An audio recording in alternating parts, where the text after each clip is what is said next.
ശാന്തി 14/5/25 പ്രഭാതമുരളി ബാബ്ദാദ മധുബൻ. ബാബ പറയുന്നു, മധുരമായ കുട്ടികളെ, ഇപ്പോൾ നിങ്ങൾ സംഗമത്തിലാണ്. നിങ്ങൾക്ക് പഴയ ലോകവുമായുള്ള ബന്ധം മുറിക്കേണ്ടതുണ്ട്. കാരണം ഈ പഴയ ലോകം ഇപ്പോൾ സമാപ്തമാകേണ്ടതുണ്ട്. ചോദ്യം: സംഗമത്തിൻ്റെ ഏതൊരു വിശേഷത മുഴുവൻ കൽപ്പത്തിൽ നിന്നും വ്യത്യസ്തമാണ്? ഉത്തരം: സംഗമത്തിൻ്റെ മാത്രം വിശേഷതയാണ് പഠിക്കുന്നത് ഇവിടെയാണ്. പ്രാപ്തി ഭാവിയിൽ നേടുന്നു. പ്രാപ്തി അടുത്ത ജന്മത്തിൽ കിട്ടുന്ന രീതിയിലുള്ള പഠനം മുഴുവൻ കൽപ്പത്തിലും പഠിപ്പിക്കപ്പെടുന്നില്ല. ഇപ്പോൾ കുട്ടികളായ നിങ്ങൾ മൃത്യുലോകത്തിൽ പഠിച്ചുകൊണ്ടിരിക്കുന്നു. അമരലോകത്തിലേക്ക് വേണ്ടി മറ്റാരും തന്നെ അടുത്ത ജന്മത്തേക്ക് വേണ്ടി പഠിക്കുന്നില്ല. ഗീതം: ദൂരദേശത്ത് വസിക്കുന്നവൻ. ഓം ശാന്തി. ദൂരദേശത്ത് വസിക്കുന്നവൻ ആരാണ്? ഇത് ആരും തന്നെ അറിയുന്നില്ല. അന്യദേശത്തിലേക്ക് വരാൻ വേണ്ടി ആ ഒന്നിന് തൻ്റേതായ ദേശം ഇല്ലെന്നാണോ? ആ ഒന്ന് തൻ്റെ ദേശത്തിലേക്കല്ല വരുന്നത്. ഈ രാവണ രാജ്യം അന്യദേശമാണല്ലോ. എന്താ ശിവബാബ തൻ്റെ ദേശത്തിലേക്ക് വരുന്നില്ലേ? ശരി, രാവണൻ്റെ അന്യദേശം ഏതാണ്? ദേശം ഏതാണ്? ശിവബാബയുടെ സ്വന്തം ദേശം ഏതാണ്? അന്യദേശം ഏതാണ്? പിന്നെ ബാബ വരുന്നത് അന്യദേശത്താണെങ്കിൽ ആ ഒന്നിൻ്റെ ദേശം ഏതാണ്? തൻ്റെ ദേശം സ്ഥാപിക്കുവാനായി വരുന്നു. എന്നാൽ ആ ഒന്ന് തൻ്റെ ദേശത്തിൽ സ്വയം വരുന്നുണ്ടോ? 1-2 പേർ കേൾപ്പിച്ചു. ശരി, ഇതിൻ്റെ മേൽ വിചാരസാഗര മഥനം ചെയ്യണം. ഇത് വളരെയധികം മനസ്സിലാക്കേണ്ട കാര്യമാണ്. രാവണൻ്റേത് അന്യദേശമാണ് എന്ന് പറയുന്നത് വളരെ സഹജമാണ്. രാമരാജ്യത്തിൽ ഒരിക്കലും രാവണൻ വരുന്നില്ല. ബാബയ്ക്ക് രാവണൻ്റെ ദേശത്തിൽ വരേണ്ടി വരുന്നു. കാരണം രാവണ രാജ്യത്തെ പരിവർത്തനപ്പെടുത്തേണ്ടതുണ്ട്. ഇത് സംഗമയുഗമാണ്. ആ ഒന്ന് സത്യയുഗത്തിലും വരുന്നില്ല, കലിയുഗത്തിലും വരുന്നില്ല, സംഗമയുഗത്തിലാണ് വരുന്നത്. അപ്പോൾ ഇത് രാമൻ്റെയും ദേശമാണ്, രാവണൻ്റെയും ദേശമാണ്. ഈ തീരം രാമൻ്റേത്, ആ തീരം രാവണൻ്റേത്. സംഗമമാണല്ലോ. ഇപ്പോൾ കുട്ടികളായ നിങ്ങൾ സംഗമത്തിലാണ്. ഈ ഭാഗത്തുമല്ല, ആ ഭാഗത്തുമല്ല, സ്വയം സംഗമത്തിലാണ് എന്ന് മനസ്സിലാക്കണം. നമുക്ക് ആ ഭാഗവുമായി ബന്ധമില്ല. ബുദ്ധി കൊണ്ട് പഴയ ലോകവുമായുള്ള ബന്ധം മുറിക്കേണ്ടി വരുന്നു. വസിക്കുന്നത് ഇവിടെ തന്നെയാണ്. എന്നാൽ ബുദ്ധി കൊണ്ടറിയാം, ഈ പഴയ ലോകം തന്നെ നശിക്കേണ്ടതുണ്ട്. ആത്മാവ് പറയുന്നു, ഇപ്പോൾ ഞാൻ സംഗമത്തിലാണ്. ബാബ വന്നിരിക്കുകയാണ്. ബാബയെ തോണിക്കാരൻ എന്നും പറയുന്നു.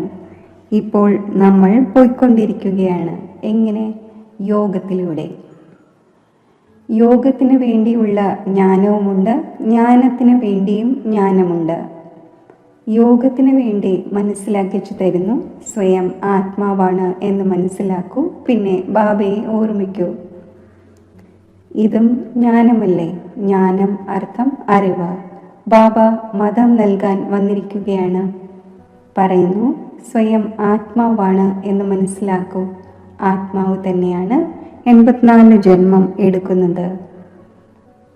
ബാബ കുട്ടികൾക്ക് തന്നെയാണ് വിസ്താരത്തിൽ ഇരുന്ന് മനസ്സിലാക്കിച്ചു തരുന്നത്. ഇപ്പോൾ ഈ രാവണ രാജ്യം സമാപ്തമാകേണ്ടതുണ്ട്. ഇവിടെയാണ് കർമ്മബന്ധനം, അവിടെ കർമ്മസംബന്ധമാണ്. ബന്ധനം എന്നത് ദുഃഖത്തിൻ്റെ പേരാണ്, സംബന്ധം സുഖത്തിൻ്റെ പേരാണ്. ഇപ്പോൾ കർമ്മബന്ധനത്തെ മുറിക്കേണ്ടതുണ്ട്. ബുദ്ധിയിലുണ്ട്. നമ്മൾ ഈ സമയം ബ്രാഹ്മണ സംബന്ധത്തിലാണ്. പിന്നീട് ദൈവിക സംബന്ധത്തിലേക്ക് പോകും. ബ്രാഹ്മണ സംബന്ധത്തിൻ്റേത് ഈ ഒരു ജന്മമാണ്. പിന്നീട് 8ഉം 12ഉം ജന്മങ്ങൾ ദൈവിക സംബന്ധത്തിലായിരിക്കും. ഈ ജ്ഞാനം ബുദ്ധിയിലുണ്ട്. അതിനാൽ കലിയുഗി മോശമായ കർമ്മബന്ധനത്തിലൂടെ ഗ്ലാനി ചെയ്യുന്നത് പോലെയാണ്. ഈ ലോകത്തിലെ കർമ്മബന്ധനത്തിൽ ഇപ്പോൾ കഴിയേണ്ടതില്ല. ബുദ്ധി ലഭിക്കുന്നുണ്ട്. ഇതെല്ലാം ആസുരീയ കർമ്മബന്ധനമാണ്. നമ്മളും ഗുപ്തമായി ഒരു യാത്രയിലാണ്. ബാബ ഈ യാത്ര പഠിപ്പിച്ചിരിക്കുകയാണ്. പിന്നെ ഈ കർമ്മബന്ധനത്തിൽ നിന്നും വേറിട്ടവരായി നമ്മൾ കർമാതീതമാകും. ഈ കർമ്മബന്ധനം ഇപ്പോൾ മുറിയുക തന്നെ വേണം. നമ്മൾ ബാബയെ ഓർമ്മിക്കുന്നു. പവിത്രമായി ചക്രത്തെ മനസ്സിലാക്കി ചക്രവർത്തി രാജാവ് ആകുന്നതിന് പഠിച്ചുകൊണ്ടിരിക്കുകയാണ്. പിന്നെ അതിന് എയിം ഓബ്ജക്റ്റും പ്രാപ്തിയും വേണമല്ലോ. നിങ്ങൾക്കറിയാം, നമ്മളെ പഠിപ്പിക്കുന്നത് പരിധിയില്ലാത്ത ബാബയാണ്. പരിധിയില്ലാത്ത ബാബ നമ്മളെ 5000 വർഷങ്ങൾക്ക് മുമ്പും പഠിപ്പിച്ചിട്ടുണ്ടായിരുന്നു. ഇത് ഡ്രാമയല്ലേ? ആരെയാണോ കഴിഞ്ഞ കൽപ്പത്തിലും പഠിപ്പിച്ചത് അവരെ തന്നെ പഠിപ്പിക്കും. വന്നുകൊണ്ടിരിക്കും, വൃദ്ധി പ്രാപിച്ചുകൊണ്ടിരിക്കും. എല്ലാവരും സത്യയുഗത്തിൽ വരില്ല. ബാക്കി എല്ലാവരും തിരികെ വീട്ടിലേക്ക് പോകും. ഇക്കരെയാണ് നരകം, അക്കരെ സ്വർഗമാണ്. ആ പഠനത്തിലാകട്ടെ ഇങ്ങനെ മനസ്സിലാക്കുന്നു, നമ്മൾ ഇവിടെ പഠിക്കുന്നു, പിന്നെ പ്രാപ്തിയും ഇവിടെ തന്നെ നേടും. എന്നാൽ ഇവിടെ നമ്മൾ പഠിക്കുന്നത് സംഗമയുഗത്തിലാണ്. ഇതിൻ്റെ പ്രാപ്തി നമുക്ക് പുതിയ ലോകത്താണ് ലഭിക്കുക. ഇത് പുതിയ കാര്യങ്ങളാണ്. നിങ്ങൾക്ക് ഇതിൻ്റെ പ്രാപ്തി അടുത്ത ജന്മത്തിൽ ലഭിക്കും എന്ന് ലോകത്തിൽ ആരും തന്നെ പറയുകയില്ല. ഈ ജന്മത്തിൽ തുടർന്നുള്ള ജന്മങ്ങളുടെ പ്രാപ്തി നേടുക എന്നത് ഈ സംഗമയുഗത്തിൽ മാത്രമാണ് ഉണ്ടാകുന്നത്. ബാബയും വരുന്നത് തന്നെ സംഗമയുഗത്തിലാണ്. നിങ്ങൾ പഠിക്കുന്നത് പുരുഷോത്തമനാകുന്നതിന് വേണ്ടിയാണ്. ഒരു തവണയാണ് ജ്ഞാനസാഗരനായ ഭഗവാൻ വന്ന് പഠിപ്പിക്കുന്നത്. പുതിയ ലോകമാകുന്ന അമരപുരിയിലേക്ക് വേണ്ടി. ഇത് കലിയുഗമാണ്, മൃത്യുലോകമാണ്. നമ്മൾ പഠിക്കുന്നത് സത്യയുഗത്തിലേക്ക് വേണ്ടിയാണ്. നരകവാസിയിൽ നിന്നും സ്വർഗവാസി ആകുവാനാണ്. ഇത് അന്യദേശമാണ്. അതാണ് സ്വന്തം ദേശം. ആ സ്വന്തം ദേശത്തിൽ ബാബയ്ക്ക് വരേണ്ട ആവശ്യമില്ല. ആ ദേശം കുട്ടികൾക്ക് വേണ്ടിയുള്ളതാണ്. അവിടെ സത്യയുഗത്തിൽ രാവണന്റെ വരവ് ഉണ്ടാകുന്നില്ല. രാവണൻ അപ്രത്യക്ഷമാകുന്നു. പിന്നീട് ദ്വാപരയിൽ വരും. അപ്പോൾ ബാബയും അപ്രത്യക്ഷമാകുന്നു. സത്യയുഗത്തിൽ ആരും തന്നെ ആ ഒന്നിനെ അറിയുന്നില്ല. അപ്പോൾ എന്തിനു ഓർമ്മിക്കണം? സുഖത്തിൻ്റെ പ്രാപ്തി പൂർത്തിയാകുമ്പോൾ പിന്നീട് രാവണ രാജ്യം ആരംഭിക്കുന്നു. ഇതിനെ അന്യദേശം എന്ന് പറയുന്നു. ഇപ്പോൾ നിങ്ങൾ മനസ്സിലാക്കുന്നുണ്ട്, നമ്മൾ സംഗമയുഗത്തിലാണ്. നമുക്ക് വഴി കാണിച്ചു തരുന്നവനായ ബാബയെ ലഭിച്ചിരിക്കുകയാണ്. മറ്റുള്ളവരെല്ലാം ഉന്തിലും തള്ളിലും പെട്ടുകൊണ്ടിരിക്കുന്നു. ആരാണോ വളരെയധികം ക്ഷീണിച്ചിട്ടുണ്ടാവുക, ആരാണോ കഴിഞ്ഞ കൽപ്പത്തിലും വഴി നേടിയിട്ടുണ്ടാവുക, അവർ വന്നുകൊണ്ടിരിക്കും. വഴികാട്ടികളായ നിങ്ങൾ എല്ലാവർക്കും വഴി പറഞ്ഞു കൊടുക്കുന്നു. ഇതാണ് ആത്മീയ യാത്രയുടെ വഴി. നേരിട്ട് സുഖധാമത്തിലേക്ക് പോകും. വഴികാട്ടികളായ നിങ്ങൾ പാണ്ഡവ സമ്പ്രദായമാണ്. പാണ്ഡവ രാജ്യം എന്ന് പറയില്ല. രാജ്യം പാണ്ഡവർക്കുമില്ല, കൗരവർക്കുമില്ല. 2 പേർക്കും കിരീടമില്ല. ഭക്തിമാർഗത്തിൽ 2 പേർക്കും കിരീടം നൽകിയിട്ടുണ്ട്. നൽകിയാൽ തന്നെ കൗരവർക്ക് പ്രകാശത്തിൻ്റെ കിരീടം നൽകുകയില്ല. പാണ്ഡവർക്കും പ്രകാശത്തിൻ്റെത് നൽകുവാൻ സാധിക്കില്ല. കാരണം പുരുഷാർത്ഥിയാണ്. നടന്ന് വീണു പോകുന്നു. അപ്പോൾ ആർക്ക് കൊടുക്കുവാനാണ്? അതിനാൽ ഈ എല്ലാ അടയാളങ്ങളും വിഷ്ണുവിന് കൊടുത്തിരിക്കുന്നു. കാരണം അത് പവിത്രമാണ്. സത്യയുഗത്തിൽ എല്ലാവരും പവിത്രവും സമ്പൂർണ്ണ നിർവികാരിയുമായിരിക്കുന്നു. പവിത്രതയുടെ ലൈറ്റിൻ്റെ കിരീടമുണ്ട്. ഈ സമയത്ത് ആരും പവിത്രമല്ല. സന്യാസിമാർ നമ്മൾ പവിത്രമാണ് എന്ന് പറയുന്നു. എന്നാൽ ലോകം പവിത്രമല്ലല്ലോ. ജന്മം വീണ്ടും വികാരി ലോകത്തിലാണ് എടുക്കുന്നത്. ഇതാണ് രാവണന്റെ പതീതപുരി. പാവന രാജ്യമെന്ന് സത്യയോഗി പുതിയ ലോകത്തെയാണ് പറയുന്നത്. ഇപ്പോൾ കുട്ടികളായ നിങ്ങളെ പൂന്തോട്ടക്കാരനായ ബാബ മുള്ളിൽ നിന്നും പുഷ്പമാക്കി മാറ്റുന്നു. ബാബ പതീത പാവനുമാണ്, തോണിക്കാരനുമാണ്, പൂന്തോട്ടക്കാരനുമാണ്. പൂന്തോട്ടക്കാരൻ മുള്ളുകളുടെ കാട്ടിൽ വന്നിരിക്കുകയാണ്. നിങ്ങളുടെ കമാൻഡർ ഒന്ന് തന്നെയാണ്. യാദവരുടെ കമാൻഡർ ചീഫ് എന്ന് ശങ്കറിനെ പറയുമോ? അല്ലെങ്കിൽ തന്നെ ശങ്കർ വിനാശമൊന്നും ചെയ്യിക്കുന്നില്ല. എപ്പോഴാണോ സമയമാകുന്നത് അപ്പോൾ യുദ്ധം തുടങ്ങുന്നു. ശങ്കറിൻ്റെ പ്രേരണയാൽ മൂസലും മറ്റും ഉണ്ടാകുന്നു എന്ന് പറയുന്നു. ഈ കഥകളെല്ലാം ഇരുന്ന് ഉണ്ടാക്കിയിരിക്കുകയാണ്. പഴയ ലോകം തീർച്ചയായും സമാപ്തമാകേണ്ടതുണ്ട്. കെട്ടിടം പഴയതാകുമ്പോൾ പിന്നെ നിലം പതിക്കുന്നു, മനുഷ്യർ മരിച്ചു പോകുന്നു. ഈ പഴയ ലോകവും നശിക്കേണ്ടതുണ്ട്. ഇവയെല്ലാം അമർന്ന് മരിക്കും. ചിലർ മുങ്ങി മരിക്കും, ചിലർ ഷോക്കിൽ മരിക്കും. ബോംബുകളുടെയും മറ്റും വിഷവായുവും കൊന്നുകളയും. കുട്ടികളുടെ ബുദ്ധിയിലുണ്ട് ഇപ്പോൾ വിനാശം ഉണ്ടാവുക തന്നെ ചെയ്യും. നമ്മൾ മറുതീരത്ത് പോയിക്കൊണ്ടിരിക്കുകയാണ്. കലിയുഗം പൂർത്തിയായി സത്യയുഗത്തിൻ്റെ സ്ഥാപന തീർച്ചയായും ഉണ്ടാകേണ്ടതുണ്ട്. പിന്നെ പകുതി കൽപ്പം യുദ്ധം ഉണ്ടാകുന്നില്ല. ഇപ്പോൾ ബാബ വന്നിരിക്കുകയാണ് പുരുഷാർത്ഥം ചെയ്യിക്കുവാൻ. ഇത് ലാസ്റ്റ് ചാൻസ് ആണ്. കാലതാമസം വരുത്തിയാൽ പിന്നെ അപ്രതീക്ഷിതമായി മരിച്ചു പോകും. മൃത്യു മുന്നിൽ നിൽക്കുകയാണ്. ഇരിക്കവേ തന്നെ പെട്ടെന്ന് മനുഷ്യർ മരിച്ചു പോകുന്നു. മരിക്കുന്നതിന് മുമ്പേ ഓർമ്മയുടെ യാത്ര ചെയ്യൂ. ഇപ്പോൾ കുട്ടികളായ നിങ്ങൾക്ക് വീട്ടിലേക്ക് പോകണം. അതിനാൽ ബാബ പറയുന്നു, കുട്ടികളെ വീടിനെ ഓർമ്മിക്കൂ. ഇതിലൂടെ അന്തമതി സോഗതി ഉണ്ടാകും. വീട്ടിലേക്ക് പോകും. പക്ഷെ വീടിനെ മാത്രം ഓർമ്മിക്കുകയാണെങ്കിൽ പാപം വിനാശമാവുകയില്ല. ബാബയെ ഓർമ്മിക്കുകയാണെങ്കിൽ പാപം വിനാശമായി നിങ്ങൾ തൻ്റെ വീട്ടിലേക്ക് മടങ്ങുകയും ചെയ്യും. അതിനാൽ ബാബയെ ഓർമ്മിച്ചുകൊണ്ടിരിക്കൂ. തൻ്റെ ചാർട്ട് വയ്ക്കൂ. അപ്പോൾ മനസ്സിലാകും മുഴുവൻ ദിവസവും നമ്മൾ എന്തെല്ലാം ചെയ്തു എന്ന്. 5-6 വർഷത്തെ വയസ്സ് മുതൽ തൻ്റെ ജീവിതത്തിൽ എന്തെല്ലാമാണ് ചെയ്തത് അതും ഓർമ്മയുണ്ടായിരിക്കും. മുഴുവൻ സമയവും എഴുതേണ്ടി വരും എന്നല്ല, ശ്രദ്ധയുണ്ടായിരിക്കണം.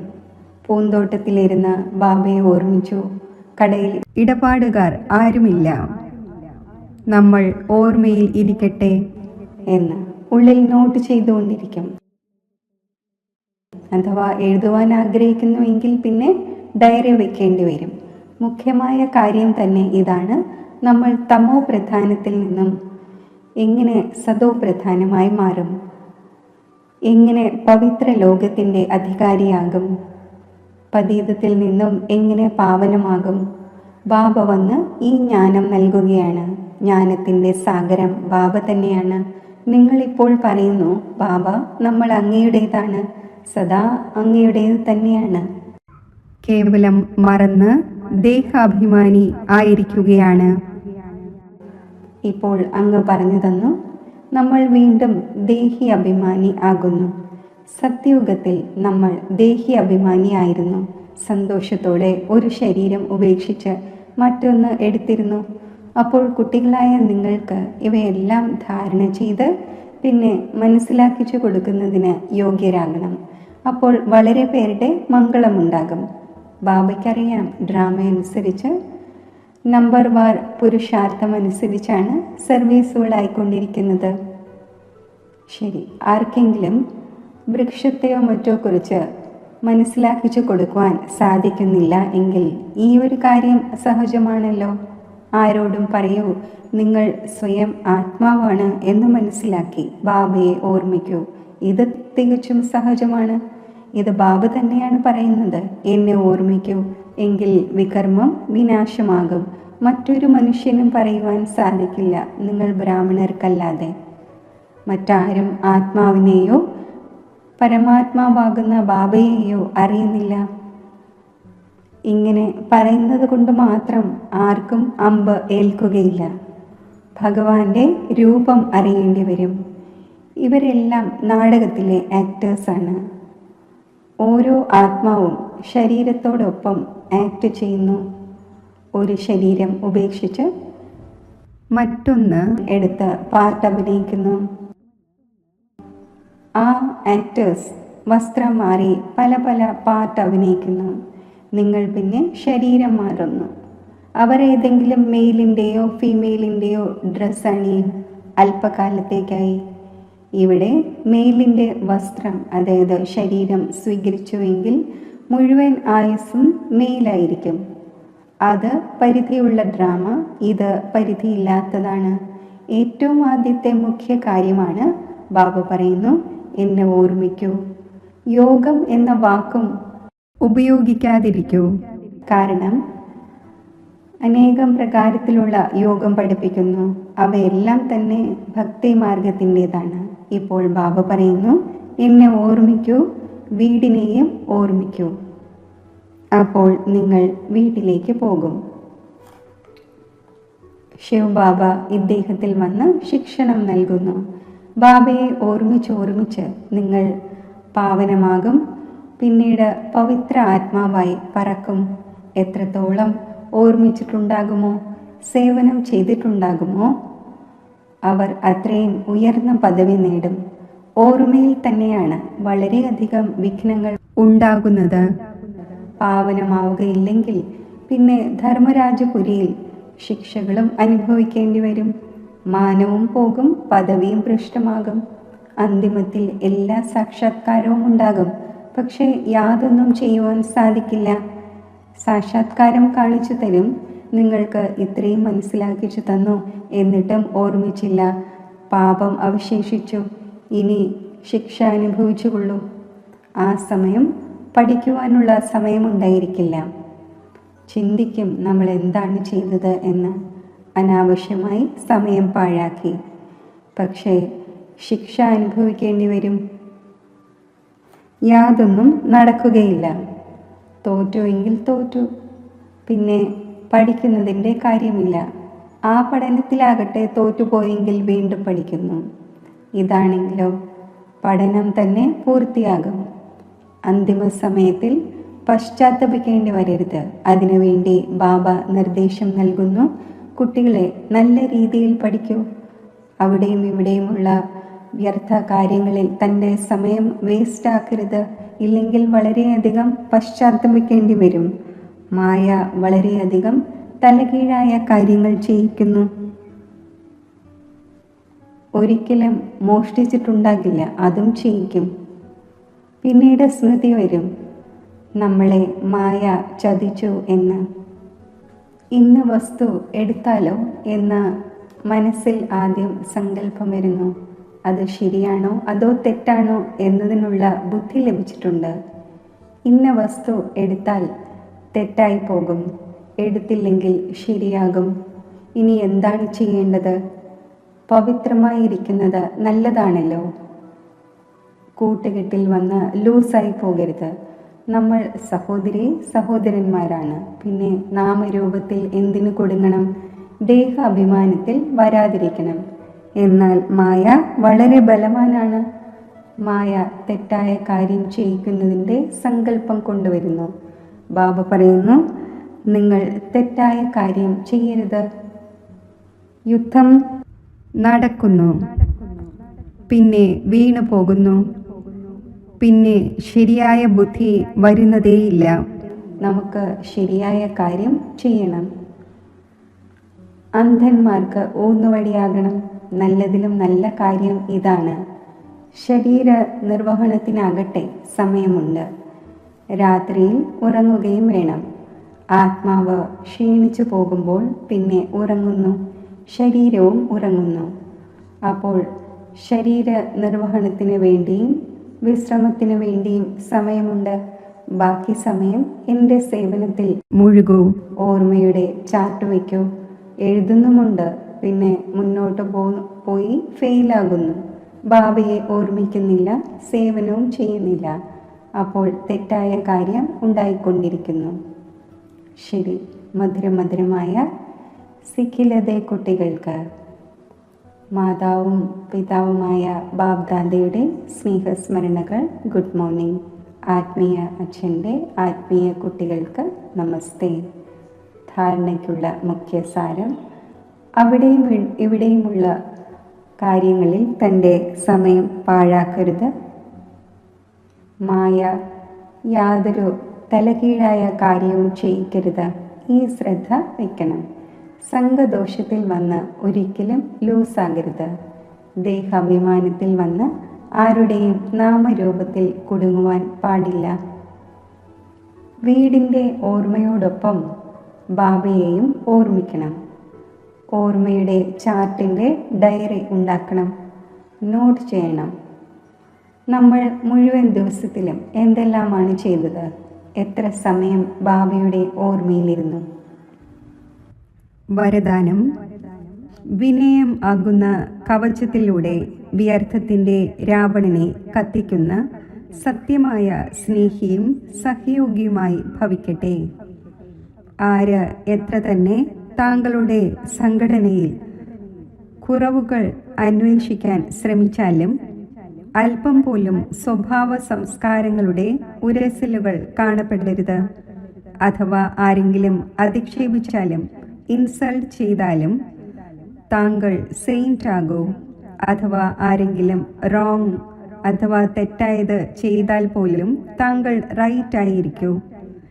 ആരെങ്കിലും ഉരസലുകൾ ഉണ്ടാക്കിയാൽ പോലും താങ്കൾ അവർക്ക് സ്നേഹത്തിൻ്റെ ജലം നൽകൂ. ഇതെന്തുകൊണ്ട്? ഇങ്ങനെ എന്തുകൊണ്ട്? ഈ സങ്കല്പങ്ങൾ നടത്തി തീയിൽ എണ്ണ ഒഴിക്കരുത്. വിനയത്തിൻ്റെ കവചം അണിഞ്ഞിരിക്കൂ. എവിടെ വിനയം ഉണ്ടായിരിക്കുമോ അവിടെ സ്നേഹവും സഹയോഗവും തീർച്ചയായും ഉണ്ടായിരിക്കും. സ്ലോഗൻ: എൻ്റേതെന്ന അനേകം പരിധിയുള്ള ഭാവനകൾ ഒരു എൻ്റെ ബാബ എന്നതിൽ ലയിപ്പിക്കൂ. അവ്യക്ത സൂചന: ആത്മീയ റോയൽറ്റിയും പ്യൂരിറ്റിയുടെ പേഴ്സണാലിറ്റിയും ധാരണ ചെയ്യൂ.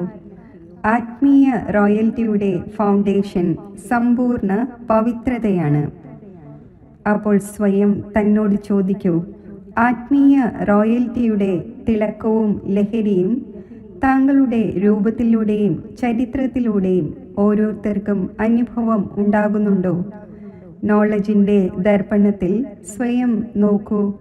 എൻ്റെ മുഖത്തിലും പെരുമാറ്റത്തിലും ആ ആത്മീയ റോയൽറ്റി കാണപ്പെടുന്നുണ്ടോ? അതോ സാധാരണ പെരുമാറ്റവും മുഖവും ആണോ കാണപ്പെടുന്നത്? ഓം ശാന്തി.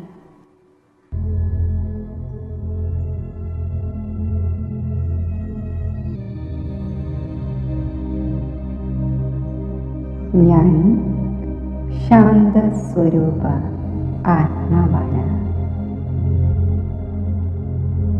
ശാന്തത എൻ്റെ നൈസർഗിക ഗുണമാണ്.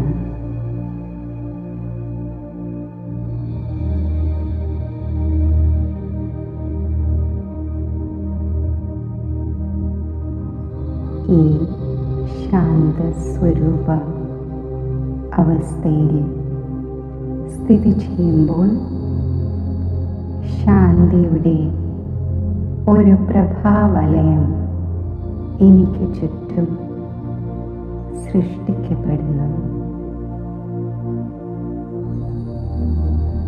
എന്നിൽ നിന്നും ശാന്തിയുടെ പ്രകാശബീജികൾ നാനാ ദിശകളിലേക്കും വ്യാപിച്ചുകൊണ്ടിരിക്കുന്നു.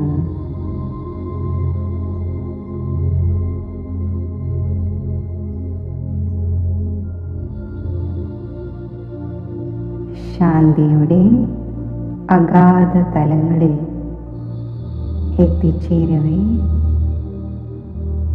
അലൗകികമായ ആത്മസംതൃപ്തിയുടെ അവസ്ഥയിൽ ഞാൻ സ്ഥിതി ചെയ്യുന്നു.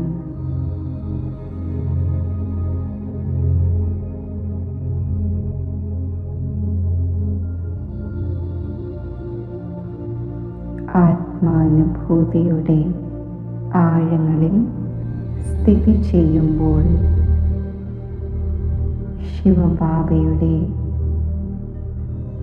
ദിവ്യ സാന്നിധ്യം എനിക്ക് അനുഭവപ്പെടുന്നു.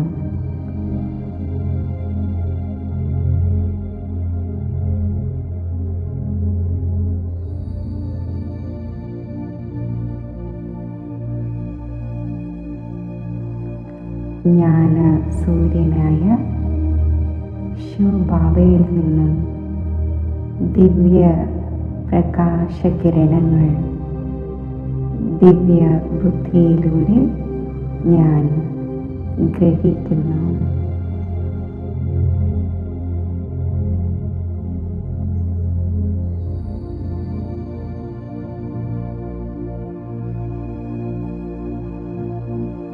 ശാന്തിയുടെയും പവിത്രതയുടെയും ശക്തി എന്നിൽ നിറയുന്നു.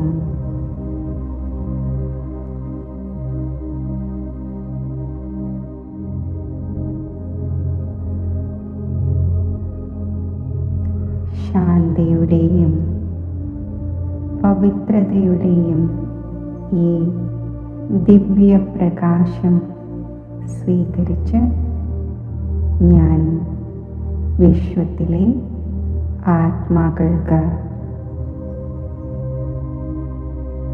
ദാനം ചെയ്യുന്നു.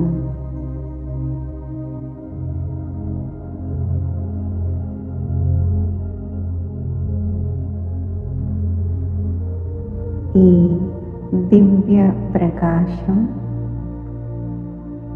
സമസ്ത വിശ്വത്തിലെ ആത്മാക്കളെയും സ്പർശിക്കുമ്പോൾ അവരും ശാന്ത സ്വരൂപ അവസ്ഥയിൽ സ്ഥിരത കൈവരിക്കുന്നു.